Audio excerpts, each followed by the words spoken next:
right, this is John Kohler with GrowingYourGreens.com. Today we have another exciting episode for you, and today I'm visiting a 40-acre farm here in Michigan. I think this is maybe one of my first times or second times in Michigan, but we're here today to share with you guys the M.I. Gardener. His channel link is down below if you guys want to see more updates on this, because I'm sure he films plenty of content here, but I'm going to give you guys my take on the M.I. Gardener 40-acre farm here and what he's doing. Luke has given me a full tour all around, and now I'm going to show you guys the highlights of the tour, the things that I thought were really cool on the work that Luke is doing here to, you know, bring back farming to the United States, and also, more importantly, preserve the genetic diversity, specifically of heirloom apples, with over 1,500 varieties of heirloom apples on trees that be planting here on this 40 acres, plus of course many other kinds of fruit trees. But also, more importantly, for those of you guys that saw the previous episode where I visited his seed store, link down below to that, you know, he is actually growing out some of the seeds that he's selling at his seed shop, because some of these seeds are kind of rare, you can't find. And even more than that, the best thing, and today I brought my Brix meter, so we're gonna be Brix testing his new tomatoes that are not found anywhere else in the world. This is a special breeding project that he has acquired the seeds for, the only seeds in the world. So if he wants to save these seeds, he's gonna be growing these out, taste testing the seeds, and then bring them to you later this year, actually, probably November, December. He'll be selling seeds in his seed shop for some of these rare varieties that have never ever been before introduced into the world, right? So this is his 40-acre farm, and the big problem in this area, guys, are the deer. There's all kinds of deer living in this area, and the first thing Luke did, which is really smart, is, you know, either you could work with the deer or work against them, and he's not working with the deer. He doesn't want the deer. The deer are gonna eat his apples, they're gonna bark his trees, they're gonna eat all his tomatoes, and they're gonna, you know, and then he won't be able to like sell you guys the seeds or have the fruit to sell. So the first thing he did was he put in a deer fence. So this is a very, you know, I would say, not a difficult deer fence. I've seen all these elaborate deer fences where they build these solid structure, high walls, like one after the other, a few feet apart. He didn't do that. I mean, he just got some standard T-poles. He got this special system, which basically electrocutes this wire here. Oh! Crap, it was on. Just kidding. so he has two of these. One of these runs the bottom wire, and then he has a top one on the other side. So if one goes out, he's still got the other one. But basically, this is more of a psychological fence for the deer, right? I mean, imagine like our parents use psychology on us so we wouldn't do certain things.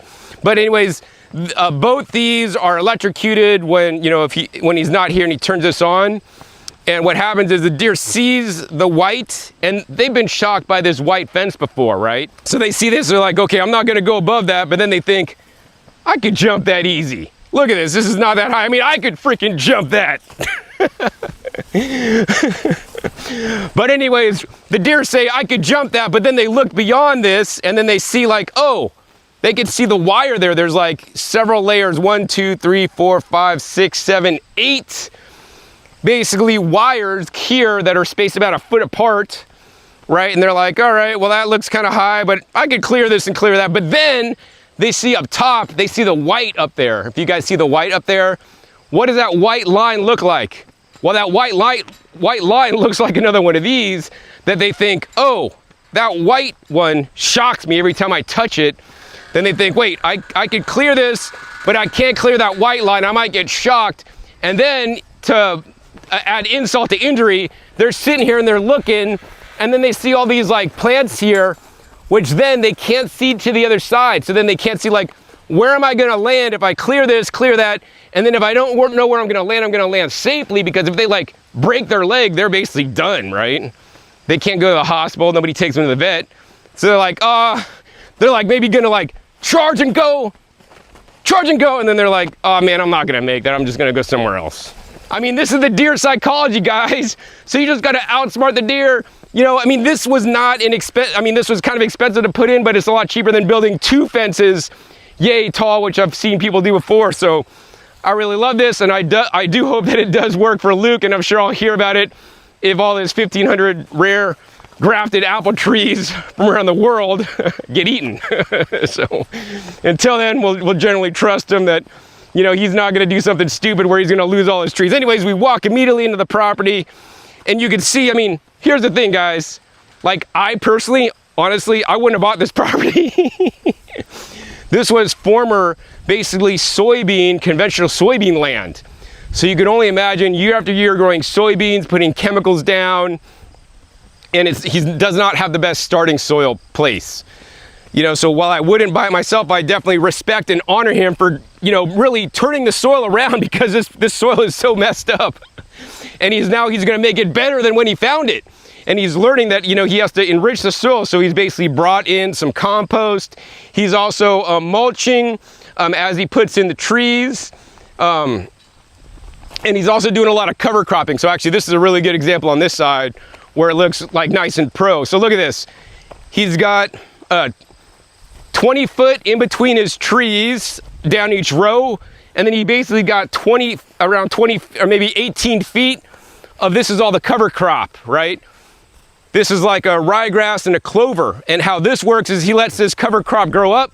He comes down and mows it, and then he mows it and blows it. So say he cuts this, and then now he blows all this stuff, which is basically nitrogen rich and carbon organic matter. And he blows all this stuff over on top of the wood chip pile. Then what happens is all this stuff mats up, the worms come up and like feed on all the stuff that got blown over, including the nitrogen rich clover. It breaks down in place and then re-enriches the row where the trees are planted. So they're 20 feet this direction, and then between each tree it's like 15 feet.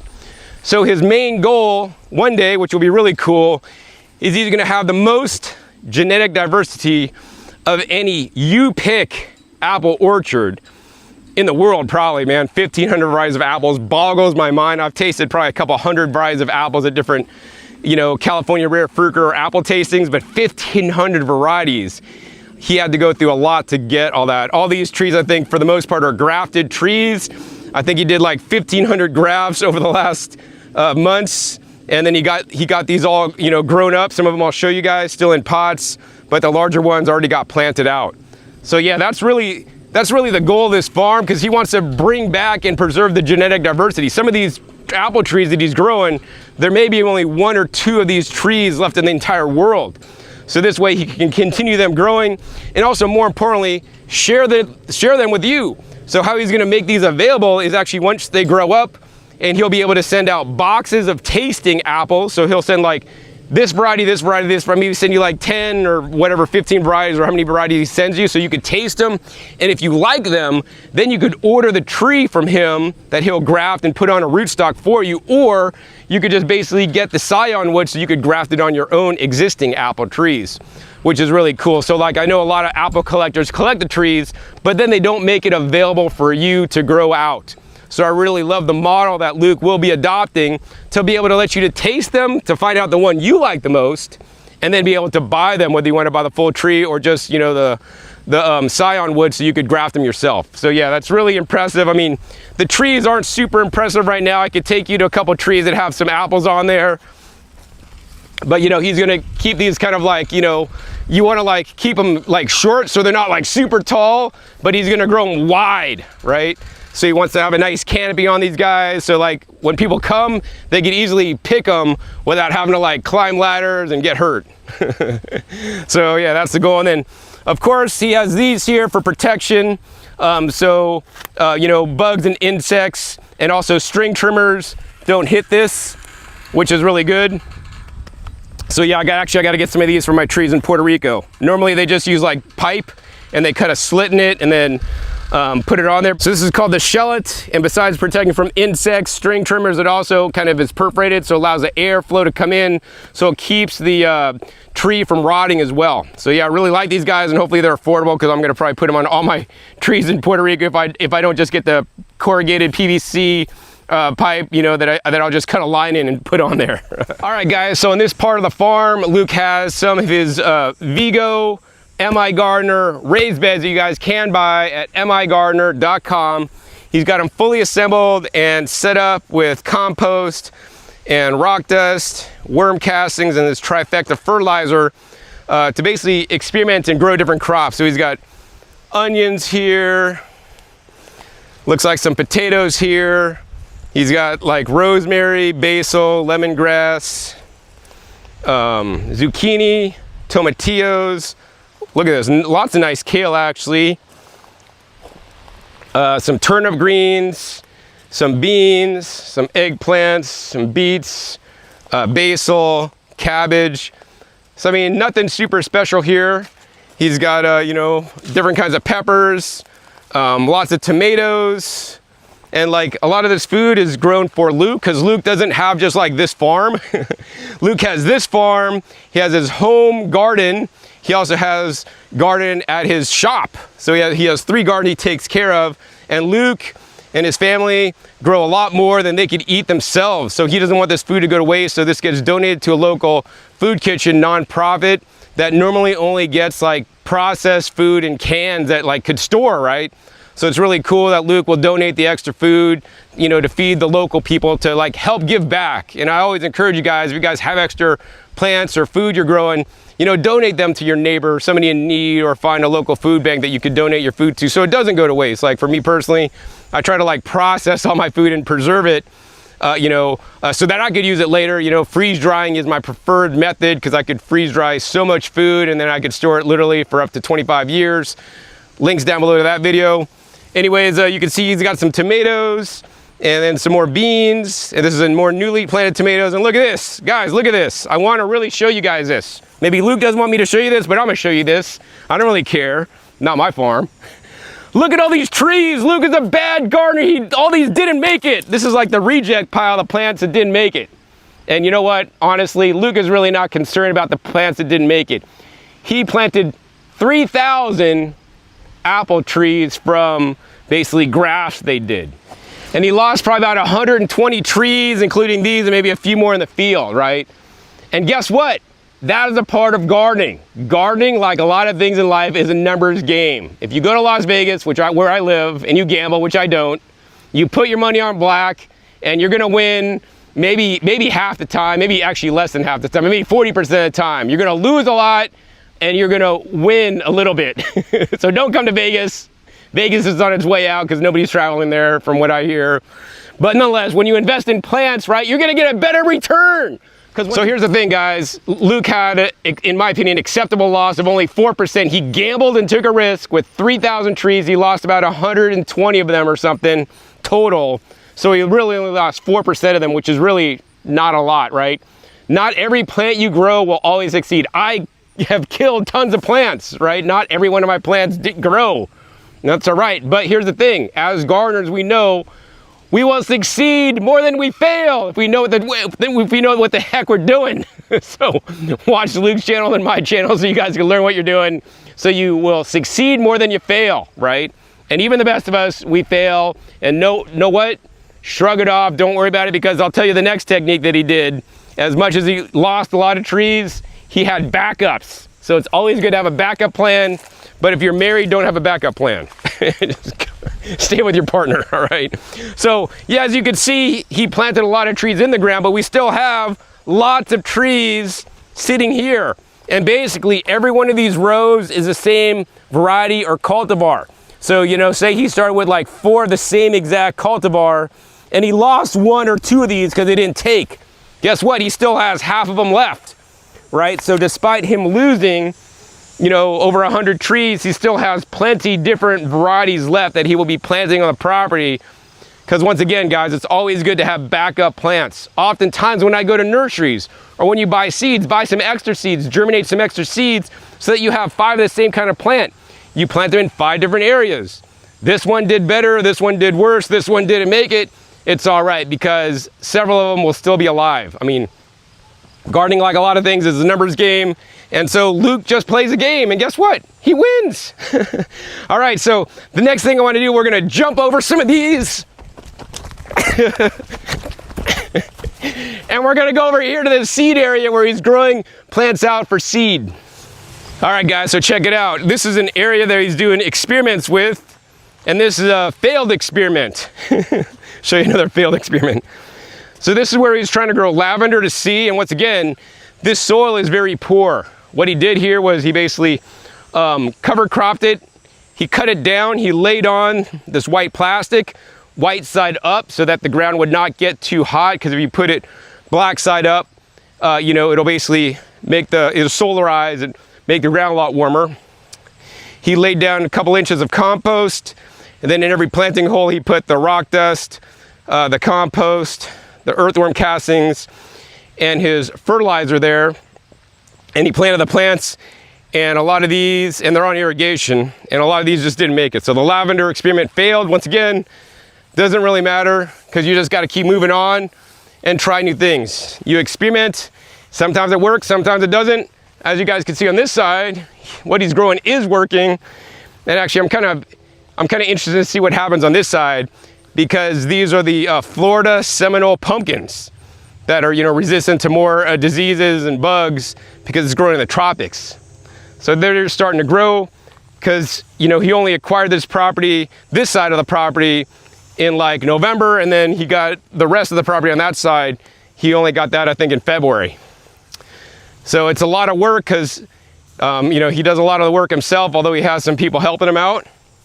And then this next area, you know, I think it looks really nice. Like, I personally have never seen nasturtiums grow like this. Like, look how cute these things look.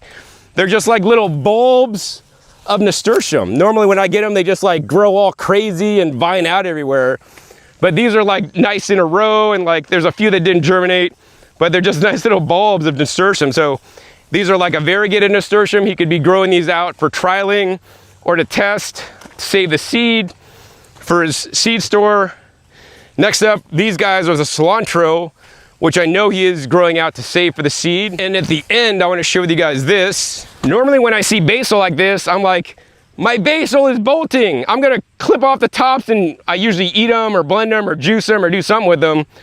But I'm not gonna dare do that here because what Luke is doing here is he's growing basil actually for the seed. So this is actually a special lime basil that the grower that he was buying the seed from is no longer going to be growing it, so he won't be able to get the lime basil seeds. So he's like, well, if a farmer's not going to grow it for me, I can't pay him fair rate to grow it because he's retiring, then I'm going to grow it myself. So literally, you know, just planting like 3 rows pretty much of this lime basil, he's going to have enough seeds to sell. But all the basil here in 3 rows growing for seed based on the rate of how much per ounce that each seed ounce cost would be about $600 of the basil seed. So to me, that's a pretty good investment. He's going to make $600 in just 3 rows of the basil seed, and he's growing all different kinds of things on the farm besides the basil, for seed, also for experimentation, and also to, you know, make some of these more rare seeds available for you guys that may not be available other places. So what that brings me to is actually I want to take you guys over to these area over here. And this is the most special area, guys. You guys don't understand. Like here, he's growing tomatoes that are available nowhere else in the world. These are stabilized tomatoes that he can save the seed from and get them out to you. These are very special, open pollinated tomatoes that'll basically grow true to what they are right here. And you're not gonna find these anywhere else. He's trialing 17 varieties right now, and he may make all or none or some of these available for you guys. So what we're gonna do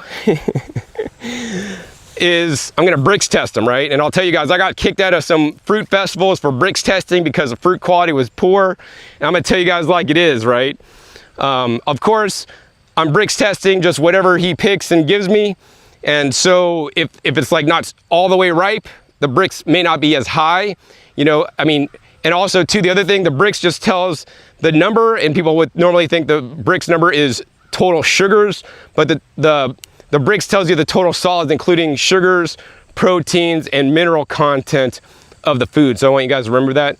And plus the other thing, Brix is just a number, right? Brix cannot understand the flavor, compounds, or sensations, the tastes, the smell that you get from a tomato. Or, you know, it doesn't test like for phytonutrients like lycopene or like anthocyanins. So we should not worship the Brix as the end all be all, but it is once again an important tool that can give us some kind of reference point compared to things like at the grocery store. So I want you guys to keep that in mind as I Brix test some of these tomatoes. All right guys, so we're in the tomato patch here, and basically he's got different plantings of different kinds of tomatoes. I want you guys to look at some of these tomatoes. Like this one looks really cool. This is a Roma crossed with a Zapotec pleated. Look at this, like it's like a Roma, but it's pleated, so it's like really cool. But check this out, I just saw this. Because always when you're with your tomatoes, you want to like look down and like, man, I'm seeing all these little pellets. These pellets look like little grenades. Actually, that's a fresh pellet right there. These ones are dried up. But when there's fresh pellets, all you need to do is look up. So look up, and what is that? That's the enemy. And you can see this is what the enemy does. He like destroys the tomatoes, right? Luke is not spraying BT or any kind of pesticides here for these. You know, so basically when he sees these guys, he just basically takes them, and I just usually like to just break off, drop them on the ground, and don't look. Greens, all right, we won't show that.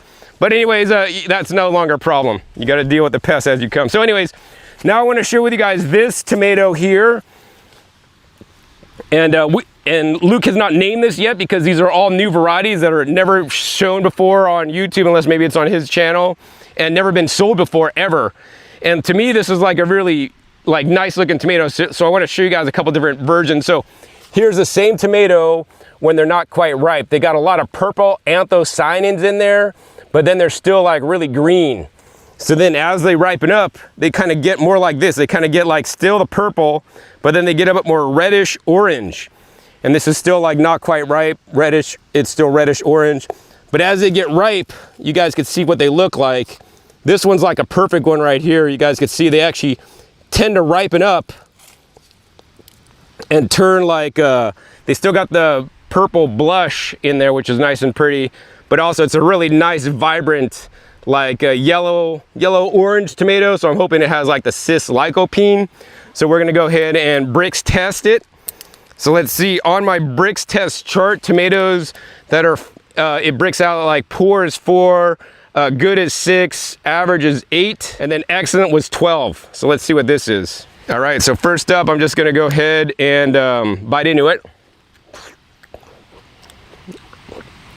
Guys, seriously, this is a good tomato. I'm not joking. I've had 100 tomatoes. I mean, I went to tomato fests. This is a good tasting tomato, guys. So really excited to see the Brix. I mean, once again, Brix doesn't tell everything, but it does tell the sweetness.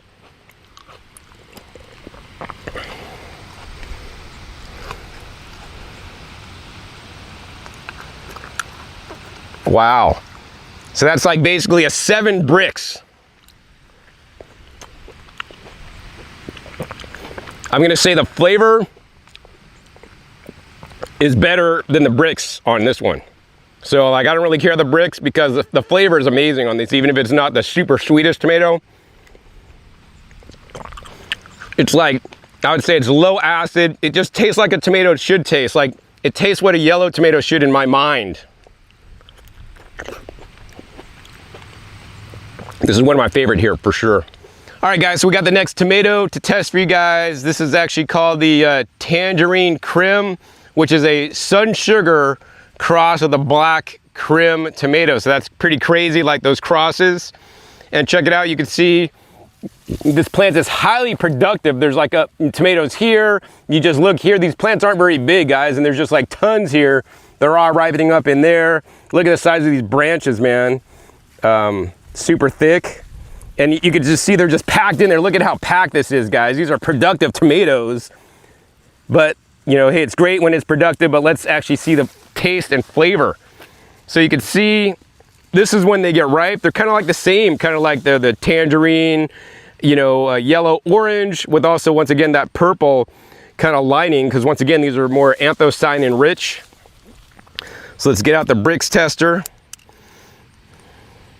And I would say this is like a smaller size tomato. It's not like a cherry size or anything, but it's like maybe like a super small Roma. I don't know. It's an interesting tomato, not super big.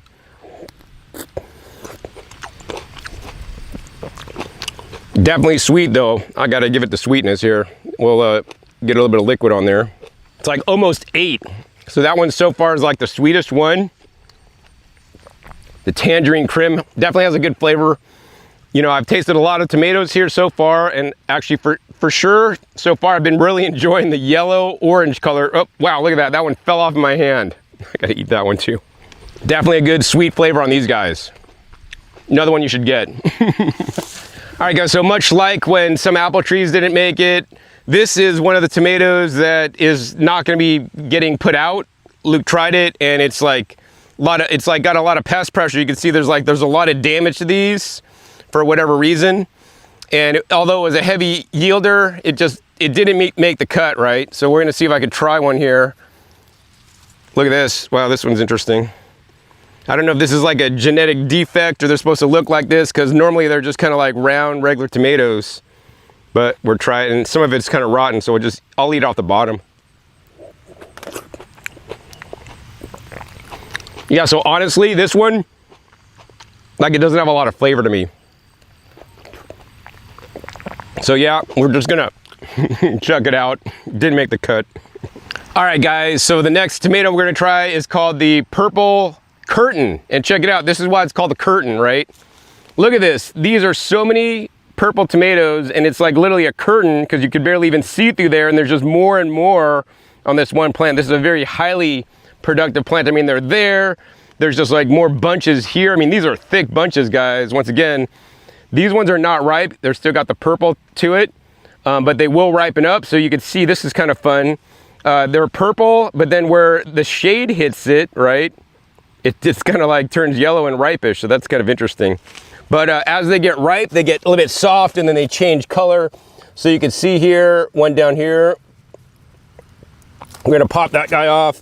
This is kind of when it's ripe. It's like a nice even color. Of course, also it's a little bit soft, came off the vine easily. Maybe it still's got a little bit of the purple coloring to it. All right, now we're gonna go ahead and taste test this one.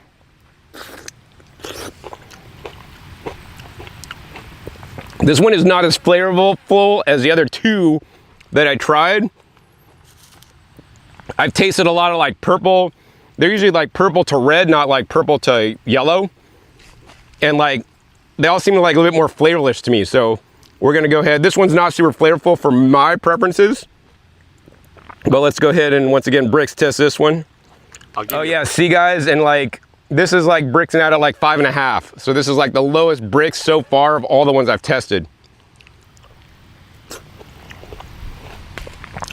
So while it is quite productive, the flavor could be better. All right guys, so the next tomato we're gonna show you guys is totally like crazy. I've never seen a tomato like this. This is actually called a black Roma tomato. So you all know and love Roma tomatoes, right? They're nice and red, but this tomato is actually black even when it's ripe, right? So look at this. We can see one down here. You can see, I mean, it's kind of hidden, but it's like totally black when they're unripe. But then as they get ripe, they get a little bit more softer. So this one's kind of ripe. Let's see, oh, this one's more ripe. So this is a ripe black Roma tomato. You can see a little bit of red through there, but man, this is pretty much a black tomato. So once again, these are rich in anthocyanins. So, you know, anthocyanins are one of my favorite plant compounds. So it's kind of funny that actually Luke is experimenting and has all the genetics for all these anthocyanin rich tomatoes, and actually I happen to show up today. So it's kind of cool. It's like I'm in heaven with like the most black tomatoes I've ever seen in one place, and all different new varieties that are not even available for sale yet, and I get to taste test them for you guys. So once again, we're gonna go ahead and taste test this little black Roma and Brix it. Wow, this one's good. I like it, and I a lot of tomatoes I have tasted I don't like. This actually has a really good flavor to it, the black Romas. Plus, of course, they got the anthocyanins in the skin. One of the things I know is that like eggplants, you know, only have the anthocyanins in the skin, but still they're very high in anthocyanins compared to even some other crops that are like, have the purple through and through. So don't discount just the skin. And I always want to encourage you guys to eat the skin or process the skin of your tomatoes to break them down. Whether you want to cook them, vacuum blend them, or chew them really well. Brixing this out, this is hitting almost a 7. You know, once again, Brix tells one number, but my taste buds, in my opinion, are more important than the Brix.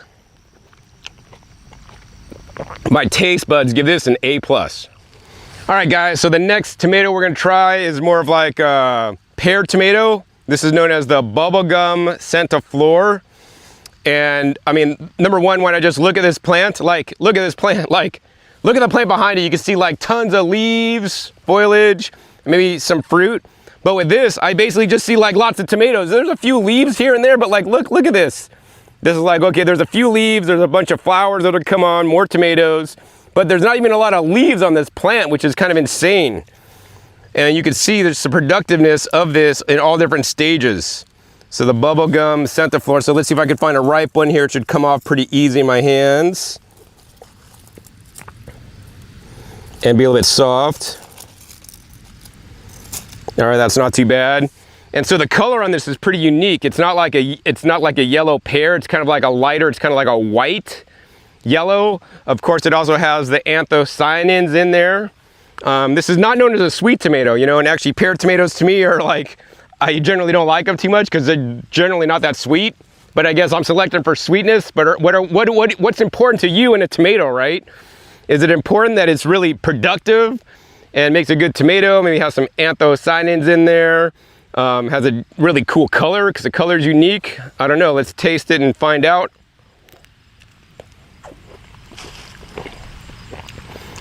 So guys, this tomato is like, I'm not gonna say it's like sweet at all. Let's go ahead and Brix it. It's just like you're eating something, but there's like no sweetness. But if you ever had when you're a kid, like a bubble gum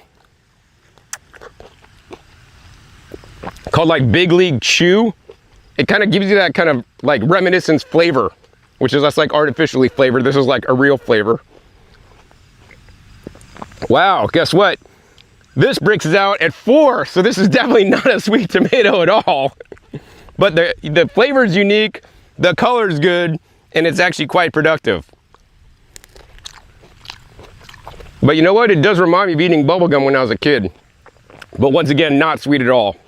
All right, guys, so the next tomato is currently available out there. Different seed sellers sell it, but somebody actually sent it to Luke. He tried it and it was like, it tasted so good. He's like, I gotta grow this and make it available for people because it's like only a rare select number of seed sellers actually even sell this. So this is actually called the Queen of the Night. And you know me, I love my purple fruits. And look at this. This is a really nice, deep, rich, dark purple fruit that's nice and large. A lot of anthocyanin rich fruits tend to be a lot smaller, but these grow nice hunkin' tomatoes here. And you can see it's really productive plant. Plant's actually quite healthy. I like it a lot. And let's see, this is what they are when they ripen up. So this one's starting to crack. Oh, look at that. It literally fell off in my hand, guys. So if this isn't ripe, I don't know what the heck is. And that's the cool thing here about Luke at the farm, right? They don't grow these for sale. The ones that I've been showing you guys, they're actually saving them for seed. So they want them to get really soft on the vine so that the seeds are fully developed and mature. And even if they're rotting a little bit on the vine, that's all right because they just basically take and ferment them, you know, to save the seeds from them. So we're gonna pull off the top. I really love the coloring. It has like some tiger striping on there, but also too, it has a nice anthocyanin rich purple, really deep, starting to crack because it's just a little bit old. First up, let's go ahead and Brix test it out. Wow, that's a good tomato. I would totally agree. This tastes like that classic tomato flavor, but then you get like a little bit of smoky, like the anthocyanins and the purple usually makes a little bit smoky flavor. But this I gotta give a thumbs up to. This is a good tasting tomato for sure. Let's see what it Brix is out at.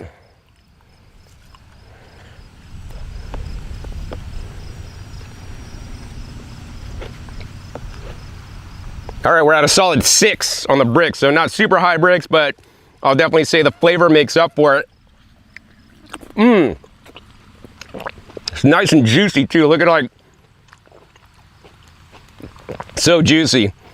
Definitely another one of my favorite like anthocyanin rich red style tomatoes actually. All right guys, so I've tested so many tomatoes today. I want to test one more for you guys and to let you guys know, right, these are all unique varieties that only M.I. Gardner has. And basically to get the rights to these tomatoes that have been bred for him costs like $3,000. So, you know, this whole row costs like $3,000 to get these. This is actually known as the tomato soup because when Luke had it ripened in the sun, he said it reminded him of like eating Campbell's tomato soup when he was a kid. Now we've all had Campbell's tomato soup when we were kids. So I'm interested in trying this to see how sweet it is, but also if it does in fact taste like tomato soup, like I would expect. Like, I mean, tomato soup is concentrated, right? So like, hopefully there's concentrated flavors in this, and it's just like a lot deeper and more rich. And you know, here's the thing, like once again, like gardening is a gamble, and especially when you have a gardening business like Luke does, it is a gamble. So will this $3,000 plant pay off, right? If it does, then he'll be selling the seeds to you guys out there, and then will he sell enough of these packs of seeds, you know, 1,500 packs of seeds, or will he even have enough seeds to make 1,500 packs of seeds to get his money back on the first year? I mean, probably not, but over the years, you know, he'll probably make his money back. But then if he grows this out, he thinks like, oh, this is gonna be, I like this, it'll sell, but then he puts it out there and then nobody buys it because the description isn't good, because like, I don't want a tomato soup tomato, I'll just like make my own tomato soup. I mean, I don't know. So let's try this and see the bricks and see what I think.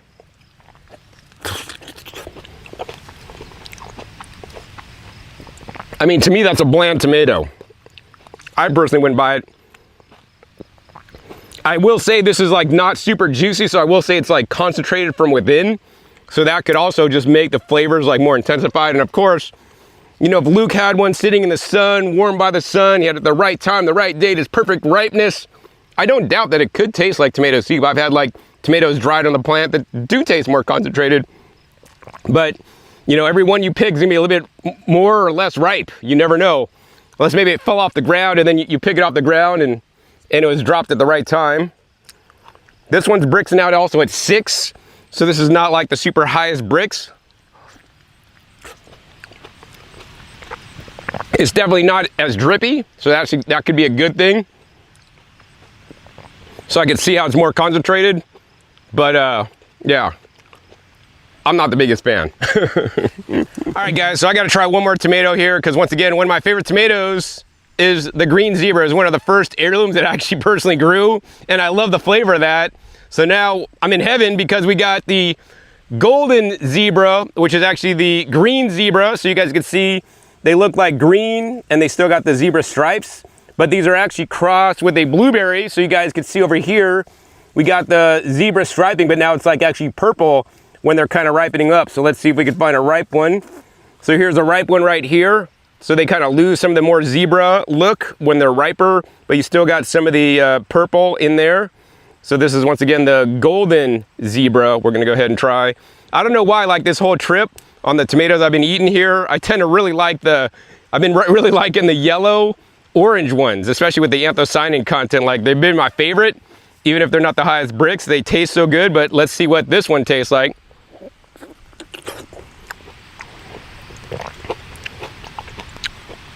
Let's go ahead and bricks it out. This one, the flavor could be better. I was expecting more. But once again, I think here's the challenge. The challenge is a lot of those like purple anthocyanin tomatoes, once again, when I've tasted them, they don't have a big flavor. So now when they're crossing like a blueberry tomato with the Green Zebra that has a lot of flavor, then hopefully it has like the zebra qualities and the zebra flavor, but maybe it gets like the blueberry flavor, which may not be a lot. I don't know if I tried that one. But then brixing this out, we're at a 6 again. So let me go ahead and try the rest of this.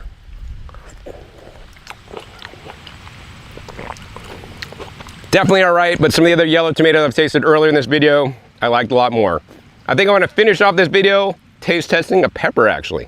All right guys, so we're gonna finish up today with a special unique variety of bell pepper that is anthocyanin rich, because you're watching my channel. This is actually called the Blot bell pepper. Look at these guys. I mean, this is my hand. This is the pepper. This thing is huge, right? Maybe some of them might not be that big. These ones on this plant are a bit smaller, but then if you look at this plant, there's one here, one here, one here, there's one here, one here, one here. This plant is just super productive. The Blot bell pepper, we're just gonna go ahead and harvest this one here. And look at that, when they're totally ripe, they get kind of like really nice and yellowish. And then you still got the anthocyanin of the purple.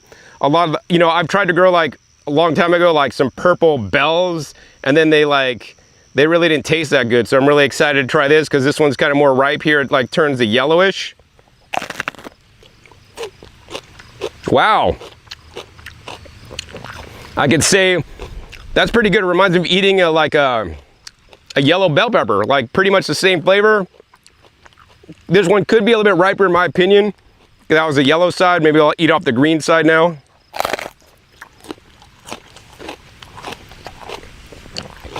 Tastes more like a green bell pepper, but like a little bit riper. I'm gonna say the flavor is good actually.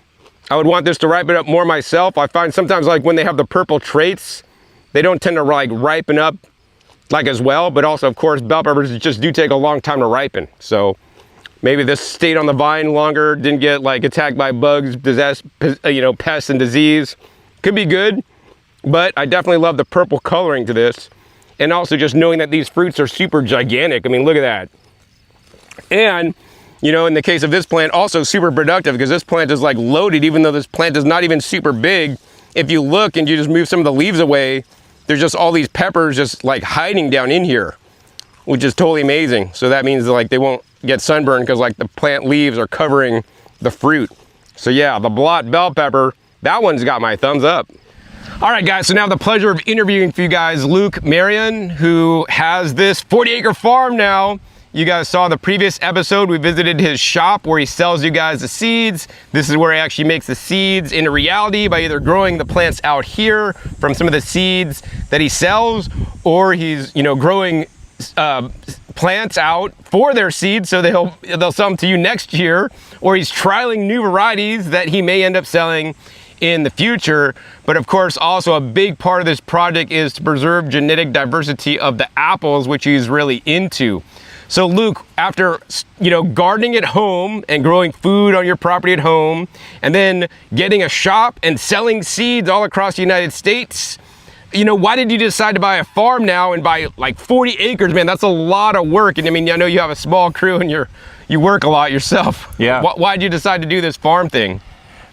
So in all honesty, the farm was just kind of our natural progression of taking control, because one of the big things that I noticed is, like I was telling you earlier, you make a relationship with a farmer that might be 50, 60 years old. As you know, our farmers in the United States are an aging demographic. Aging out, yeah. They are an aging demographic, and there are far less young people carrying the torch. Of course. And so you get these amazing varieties. I have a passion for these amazing varieties. And you call them up one day and say, "Hey, Greg, how's your lime basil doing?" "Well, it's not doing so well. I think this is the last year I'm going to do it." And they're the only people that they're the only ones I know that do it, that grow it. At least, you know, that I have a connection with.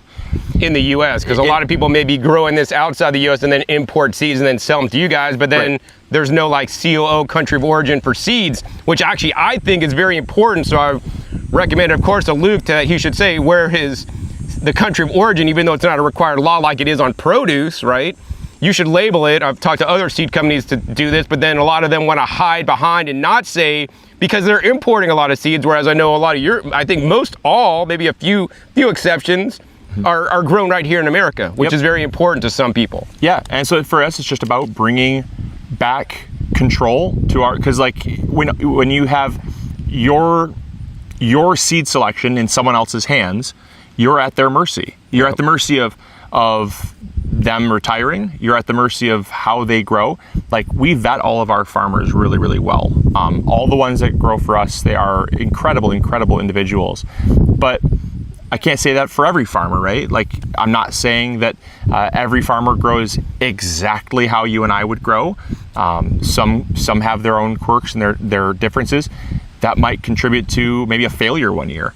Like, maybe they don't have enough fail safes in place that if something goes wrong, like maybe they are in a more pest prone area and they don't take the steps to ensure their plants are pest free, and maybe they lose their plants early. Or maybe like this year, we had a very, very cold spring, a very unseasonably cold spring. In fact, we had one of the coldest springs in 120 years. But I thought everything's getting warmer. Yeah, well, the climate is changing. See, that's the key word. It is changing, and it's just very unpredictable. That's for sure. That is the one. A lot of things in life these days are unpredictable, Luke. Yeah. So we had the coldest spring in 120 years, and then we had right after that.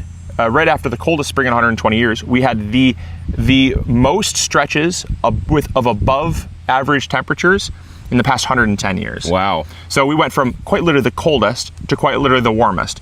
And that was 64 consecutive days of above average temperatures. So it's not to say it was like 90 every day, but if the average was 70 and the day's temperature was 80, that counts as a day. And so we had over 60 days of above average temperatures back to back to back, which were so hard on the farmers. We heard from so many, oh my gosh. And then a triple whammy was in July. We had more rain in July than we had all year combined. Wow. In a 5-day period, we had just shy of 8 inches of rain. Wow. It was unbelievable. There was, I mean, I know even personally here, like if you look, we have that drain over there. That drain covered. We had to install that because prior to us knowing that we never even had an idea we'd ever get that much rain. And so every pond digger, every person that dug ponds told us this will take just an astronomical amount of water to overflow. Well, it was turning into a lake. Our whole orchard was getting washed out. It was under like 8 inches of water. Wow. There was nothing you could do. So where does that drain to? So that just drains out to the ditch out there. I see. So but like it was just one hit after the next, and that just goes to show that, like, I mean, it can happen to anyone, even if you take all the right steps. And when you lose seed, when you lose selection, it's, I think oftentimes people forget, because we're in such a consumerist society where, you know, your shoes are made on a manufacturing line. You know, your cars are made on a manufacturing line. If you want to manufacture something, you can just make more of it really quickly. Not seeds. Not seeds. Yet. So when it comes to seeds, if something happens, it's not a week or a month, it's a whole season. It's a whole season that you lose out on. And so we realized that early on, that we had potentially like an Achilles heel situation where, like, our Achilles heel was unpredictable weather and an aging population of farmers. So I said, this is available. I'm still pretty young, so I have the ability to, like, work the land, save seeds, regenerate the soil, and take back some of that control for some of those varieties that are harder to find, or like you said, might be new. Like, we're actually working with a plant breeder to bring brand new varieties to market that have never been brought to market before. So really super exciting stuff. But it's, yeah, like I said, and then the apples, because we have 40 acres, I said, if we don't do something with the land will reclaim itself. Yep. And so ultimately, I'd rather grow something that's going to be a benefit to us and our mission of preserving heirlooms, preserving amazing stories. And apples have some of the most, I mean, they have some of the most incredible stories because they live so long, that you can have an apple that's 400, 500 years old, and people kept taking cuttings from it, kept taking grafts from it. And since apples are so unique, and there's over 8,000 different varieties, tomatoes and apples are my two loves. Tomatoes and apples, they've always been my two loves. Tomatoes and apples, because you have like between 9,000 and 10,000 different tomato varieties, depending on who you talk to. You have 7,000 to 8,000 different apple varieties, depending on who you talk to. They're two of the most widely grown crops, widely consumed and widely grown crops. But they're also been around for so long that there's so many different varieties, all the different stories. And so I love stories and I love heirlooms. And so I was like, okay, here I have enough space to grow all the tomatoes I ever want and all the apples that I ever want. And so that's why I did it. And also too, this was kind of like, in a way, this was kind of like a middle finger to like half my family, because half my family grows traditional row crops that I highly disagree with. Wow. So, but we get along. We get along. Like you know, it's a lot. And you weren't given the family land. It's a lot like you had to buy your own land. Yeah, it's true. It's a lot like, I think, our modern day culture right now, which is like there's such a contentious ember that's always burning, waiting for an ignition. And it could be something that, like, the tiniest little disagreement, right? But the thing is that what makes it interesting is, since we're family, like, I totally disagree with how they grow. I mean, they're growing, you know, soybeans, they're growing sweet field corn, and it's their profession, it's what they choose to do, but I disagree with it. I totally disagree with it. But when Thanksgiving comes around, we're not throwing fists. We're hugging, we're wishing each other well, we're watching a football game, we're doing all the things that people do to come together, and we realize our differences, but our differences don't make us enemies. It's just like, hey, we disagree. We need more of like acceptance and tolerance in our society, whether you're family members or your neighbors. Because even if you would disagree on this one thing, there's probably so many things you like agree upon. Yeah, right.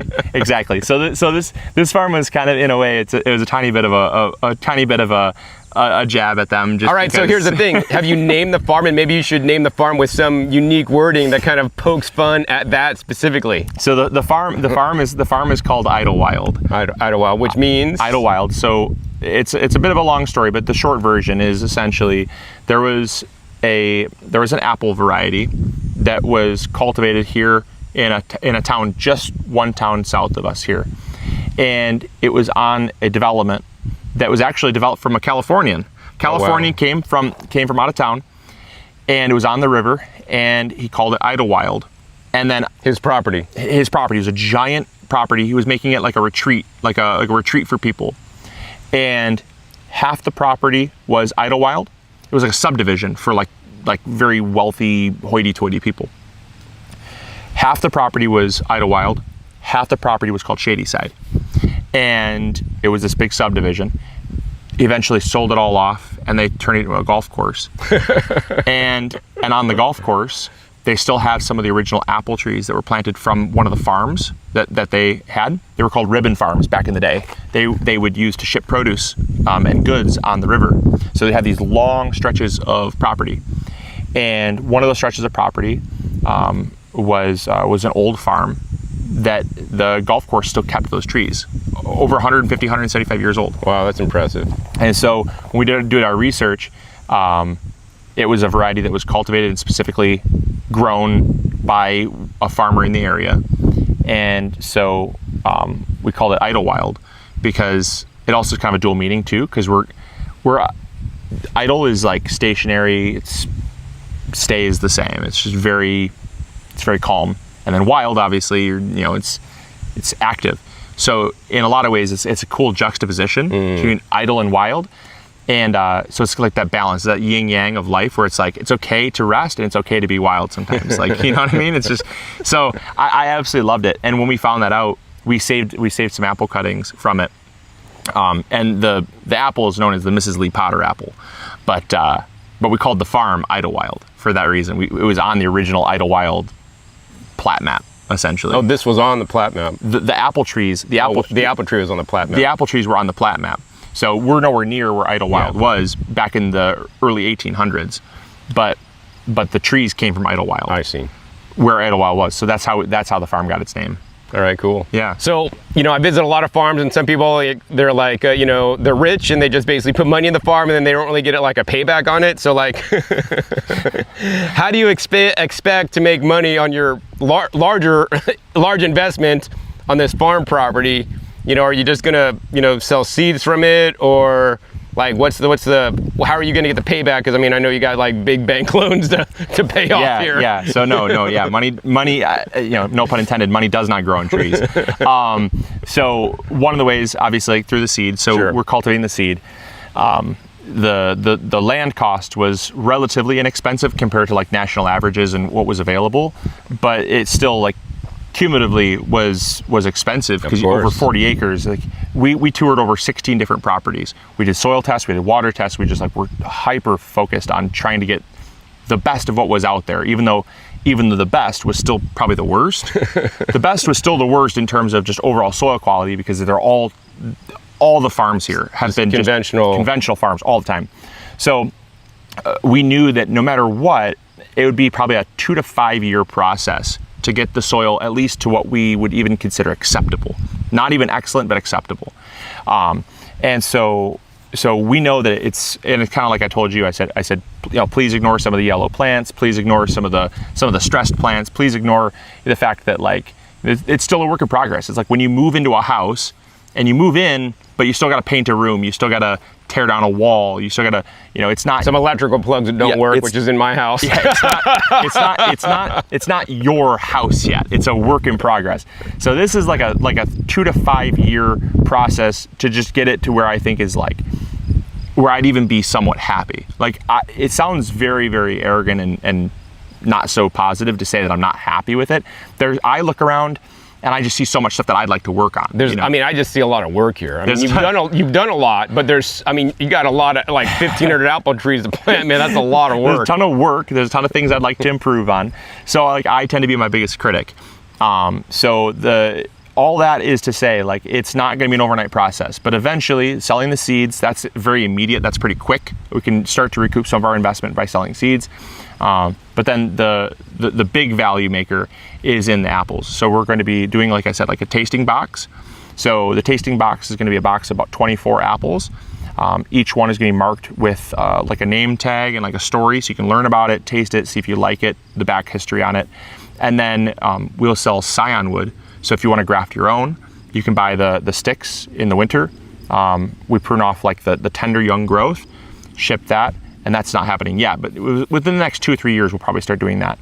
And then that will naturally progress into us selling grafted trees as well. So like, I really wanted to get the orchard complete.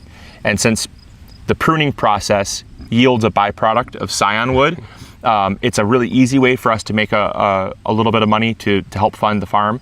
And then obviously too, like, we do all of our videos here. So all the videos for our channel, we produce here.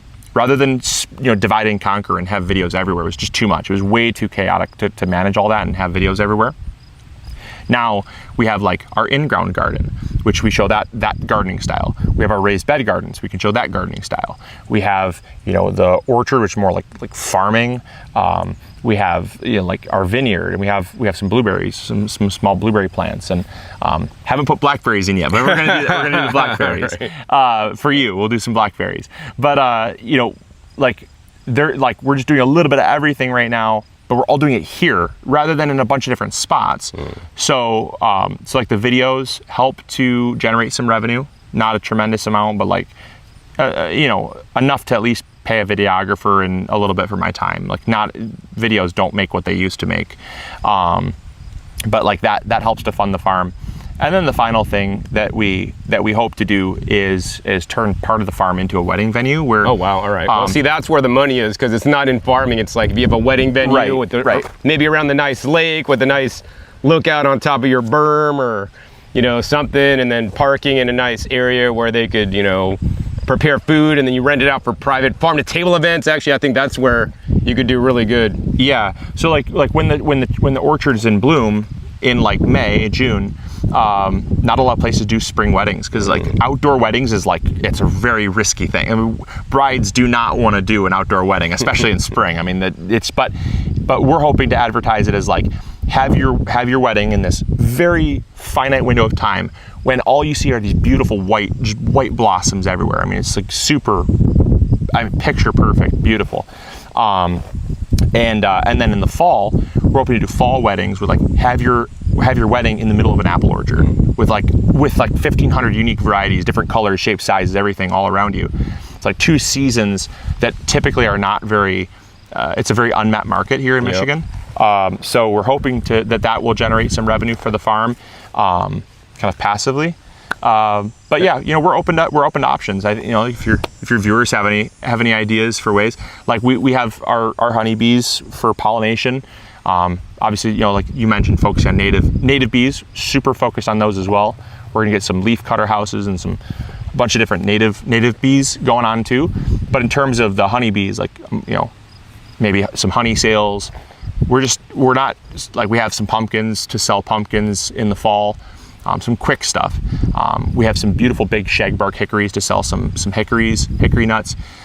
So far, it's nothing that's like a big moneymaker by any means, but we're hoping that it's just like little things that add up over time, and if anything else, as I told you before too, like, it's passion over profit. So like this thing, if it all blows up in smoke, you're still having fun, at least you're having fun. Like, at least there's passion behind it. Because if you're not having fun, why are you doing it? Yeah, exactly. If you're not having fun, I mean, unfortunately, most people that just go to their job every day, they're not having fun. Yeah, unfortunately. So it's one of those risks, like you said. It's a gamble. Everything in life is a gamble. So, and some people are more risk averse than others. Exactly. So like, some people, it's a gamble just walking outside your door. Like, I mean, there might be Walking across the street, getting in your car and driving. Yeah. Taking an airplane. Yeah. I mean, there's a risk. You might get hit by a rogue bus walking outside your door. There's a risk to just waking up in the morning, but like taking on a 40-acre farm is really, it's a big risk. It's a huge risk. But the payoff for me is that but I think we get to offer stuff that no one is going to offer. I mean, and that's really where the payoff is, because you're just taking a gamble, and you're taking an educated gamble versus just like a random gamble. Because I mean, in the end, it will pay off. It might take you a little bit, a while before you pay it off. But once you got all these trees going, you're able to graft and sell more, rare apple varieties than anybody. Yeah. Because I mean, a lot, and it's too, the other thing is I've seen a lot of orchards, like a lot of old timers grow these orchards with hundreds of varieties of apples, and then the property gets sold and it gets bulldozed because the property is worth more than the apple trees, and the new owners just want to develop it and put subdivisions in, which is totally insane. I'm pretty sure that happened. I believe it was either Washington or Northern California. Yeah, no, that's what I'm specifically talking about, because it was a collection of like 2,000 apple varieties. I know, I'm not joking, man. So I mean, this is why it's very important that you're doing this, because unfortunately, people don't value these things in our society. Unfortunately, they value, I mean, basically it comes down to money, because like, okay, I could bulldoze these, put in houses or whatever, subdivision, and make more money than these apple trees that are just in my way. Yep, and that leads me to the final thing too about the farm that I think is really special is I made a promise to all of our viewers, because like a lot of the trees, believe it or not, a lot of the trees have been adopted, right? So to buy some of these trees, some of these really unique varieties, was a bit expensive to get started. So we said, let's have an adopt a tree program. Oh, cool. You're gonna have plaques on the trees and stuff? Yeah, so like we'll hang like a little name tag for who adopted the tree. And so like even if it was a grafted tree, like, can they visit their tree? Yeah. So they'll be able to, when the trees are like right now, I mean, there's not much to visit because they're still growing, but the next 2 or 3 years, like, yes, 100%. But we made a promise to them as well as our whole audience that, I will be long dead before this ever gets developed. This will never get developed. I said, I don't care, because I'm gonna write it in my will that this never gets developed. That if my kids don't want it, or their kids' don't want it, that it'll get deeded to the township and made a park, made an edible park. Perfect. I don't care if it's the Jetsons and everyone's flying around and there's glass buildings. Like this is still going to be an apple orchard with 1,500 or more apple varieties. This will be, because these apples they're going to be, if they're properly maintained, they're going to live to be 150 years old, maybe even older. I mean, the ones on Idlewild, that's the golf course. I mean, it's a golf course, and they're not maintained that well. They're not maintained that well, and they're still fruiting. They're still growing, and that's like 150, 175 years old. And so I will. This will always be an apple orchard. And so that's the one really cool thing for me, is like, that's the passion side of things. So I don't, and it serves as an education source too, because, I guess in summary, before it gets too long-winded, is you look what happened over in Europe, through the Dark Ages. You had all this information that got burned. They literally they burned all the books, they tore down all the buildings, they ruined all the architecture. And that was before the Renaissance. So you had this destruction of knowledge and the destruction of stories, literature, science, all this stuff. It took an approximate 200 years to reaccumulate all the stuff that was lost. And when you look at like 1,500 varieties of apples, you can't reclaim some of these varieties if they're lost, because they're just special genetics that'll just never be the same again. You cannot reclaim the stories, the history, the DNA. You can't reclaim them if they're lost. And I don't want to go through a dark ages of agriculture where we need something. We have a pest that comes in, or a disease that comes in, whatever, and we say, oh man, we've only focused on hybrids for flavor and for production. Bananas come to mind, the Cavendish. Yeah, absolutely, 100%. The Cavendish banana got wiped out with Panama disease. And you have that exact scenario where they go, what do? We've only grown one cultivar of banana for so long, we got problems. You're looking at it with oranges, with greening disease.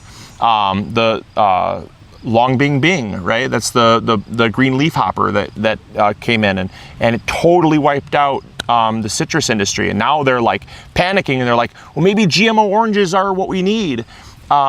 but then you see these people are like, no, like these cultivars of like these unique citrus cultivars, they're more resistant to it. Yeah. Or like how they're being cultivated. Exactly. Like they're seeing that like in like a permaculture setting where you got like citrus that's growing in like an understory of crops, like this is not even affected at all. And so like maybe it's how they're grown, maybe it's the cultivar. There's like so much that like if we just only focus on one style of trying to fix a problem, eventually it's going to become so broken that it's like the pendulum's going to swing the other way. And if all these varieties are passed off and gone, you have nothing to turn back to. There's no way to tap into the stuff that's gone. Yep. And so that's a big thing. Is like this is like a we call this a preservation orchard. It's an heirloom oasis. So you're gonna have like signs and placards or something. How are you gonna explain the story of each apple tree for visitors that come to the farm one day? Yeah. So we're gonna have essentially like a "You Are Here" type map at the front, and it'll just be a big flip book where all the trees, they're based on grids. So we have A, B, they're based on blocks of trees. And it's A1, A2, A3, and that tells you where the trees are at. And so you can say, oh, I want to go to the Cox Golden Pippin, or whatever, the Golden Russet apple. Golden Russet, it's in block B6. So, and they can read what date it was discovered or like originated, where it originated, flavor profile, common uses, all that stuff. And it'll be just big flip book, all alphabetical. So it starts in A, goes to Z. And then from there you can kind of see where you want to go adventure on the orchard. And so that's like the long-term plan, and that's the educational perspective. Maybe, I mean, to catch up with the modern age there, Luke, I mean, you're a bit younger than I am. You should have a QR code. They can scan it with their phone, and then it takes them to a web page where you're like explaining it and telling the verbal story, because I mean that's how we really learned in the olden days, is by verbal transformation and verbal stories versus like reading something and getting it passed down with either a video or even just pulling up a web page. So then even people that don't visit the farm, that can't read the flip book, could have this information on these rare varieties and genetics as well. 1,000,000%. 1,000,000%. Once we get the web page, because obviously we're going to sell the scion wood and stuff like that. So once that comes up, we're going to be creating a website that has all the stories for each variety on there. So that'll be like a long process to catalog 1,500 varieties. But that being said, if anyone's up for the challenge, it's us. I love it. I live for something. Get some college interns. yeah. But yeah, well, it was honestly, it was such an honor to have you out here. And again, I can't thank you enough for coming out, because it's like I feel like I've known you for so long. I've been inspired. And I never met you. Yeah, never met you. But I think I corresponded a couple times online. But it's really super cool to show you what you helped to inspire. Because I don't think you give yourself enough credit for that. I probably don't. But it's one of those things. How many people I've inspired over the many years? Probably a ton. Probably way more than you give yourself credit for. And that's the same. I bump into people all the time that are like, you changed how I garden. I was like, okay, well, that's flattering. You were the one that took the action. That's what I tell people too, man.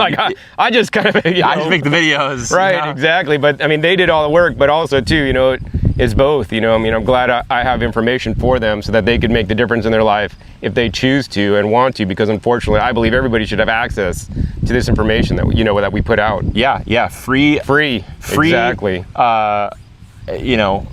Just democratizing information. Just like let people have it, and that's what I love about stuff like this. This medium is just free. It's on you. Like, you can't give yourself excuses. You know what I mean? It's like there's no courses. I'm not selling exactly. a course. Me neither. I'm not selling a course. It's like you just need to watch all my videos, man. All the information's in there. I don't hold back. I tell like it is. I share my honest feelings.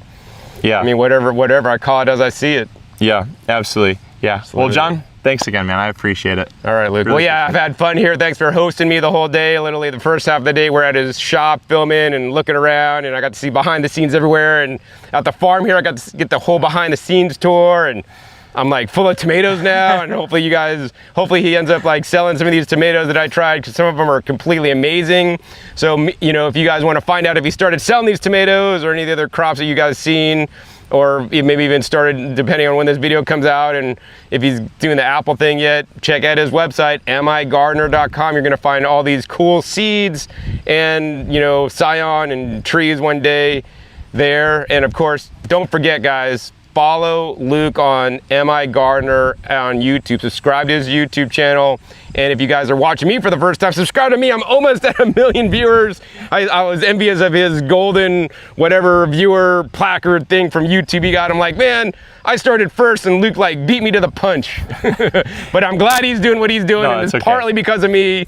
And you know, once again, I don't really care. My goal is to make the pie bigger, not like my piece of the pie bigger. I want to make the whole pie bigger and get everybody growing more Absolutely. food at home and put farmers out of business one day. But if you're not growing all your own food, support your local farmers. Visit your farmers markets. I visit my local farms once a week in my city to support them and, you know, get food that actually I'm not growing on my small space, because I don't yet have 40 acres and I don't know that I ever will. I do have 3 acres though in the tropics. Yeah. So, Yeah, it's definitely really cool, but I appreciate it. all right. Really appreciate you coming out. Thanks, Luke. So any final words of wisdom you'd like to give to people after, like, you know, they've seen here your successes and failures? I don't know if you show all your failures on your YouTube channel, but I'm going to show your failures on mine. It's okay. And I've had failures too. We've all had failures. Yeah. But what would you say as a final words of wisdom to share with people when they have failures? You know, when you look at your 120 apple trees right there, actually, that didn't make it, what do you think about, and you know, how do you rationalize it or make yourself feel better after you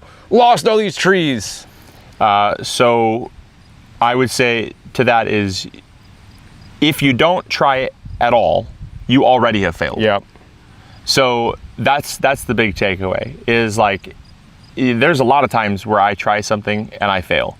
And I think the internet nowadays makes people feel like they have to be perfect right from the get-go. Right. Especially Social media and advertising. Social media has done so good to educate, but it's also done so good to break down and degrade people's expectations based on what the results they get. And because so many people just show the good and they never show the bad. yeah, how many people have you seen that have are in super good shape, and it's like the moment you start working out, you're like, man, I'm just not seeing the results. I'm just like, I've failed, right? It's like, yeah, but they don't tell you how long. They don't tell you that they like live in a gym. They don't tell you that they run every day. That they Photoshop their pictures, or they who knows, Photoshop. who knows what else, You know, or it's AI generated. Yeah. We don't know. I mean, there's effort, but then there's also cheating. But both. And are they transparent? Like, Yeah. we don't know. And so like from body image to gardening results to whatever, it all can be made really glamorous online. Exactly. And if you don't see the results that you expect, it doesn't mean that you're a failure. It means that maybe there's room to improve, but it also means that you did this much better than all the people that didn't do anything. Yeah. Like, even if it was a complete failure, 100% failure. Like if all 1,500 trees died, Thomas Edison said, he was coined as saying, a lot of people called me a fool because they said I found 1,000 ways. Right. I found 1,000 ways, or I failed 1,000 times at a light bulb. But what I really discovered was 1,000 ways not to make a light bulb. Yep. And it's all in that perspective of like, how do I shift that to become a positive thing? So like, it could have been a dismal failure, and it still might fail. I mean, a windstorm might come and knock them all over again for the 100th time, you know? But it's like, I mean, it might be a total failure, but if I don't try, I don't see anyone else trying. I don't see anyone else picking up the baton. And so me trying, I don't have to put that pressure of success on me. It's like, if I don't try, no one else was going to anyways. And you can inspire so many people by trying. Yeah, and if I happen to fail, like maybe I learned something in the process. Exactly. So don't be afraid to fail. There's lots of times gardening styles, gardening methods, I'm trying something new out or whatever that I don't like, and I'm open about it. I'm just like, that didn't really work out so well, or I didn't really like that result, but here's what I do differently, or maybe this is why it failed. And so just kind of, like I said, setting your expectations in line with where you can still fail but be happy that you failed, I think is so important. If you put so much weight on success, Yep. that you either succeed or die, that is too much pressure to be putting on yourself. And ultimately, since none of us are ever perfect ever, I mean, I know, since none of us are ever perfect, it's like, if it's succeed or die, we're all just dying. There's no way. And so it's like, just don't put that level of stress on yourself, because then it becomes fun too. Then it becomes fun. Then it's like, I'm outside, I'm getting fresh air. Getting exercise. I'm getting exercise. I'm getting the good bacteria under my fingernails, which have been shown to be antidepressant. I'm eating healthy. Eating healthy, and it's like only positive things. So don't be afraid to fail, for sure.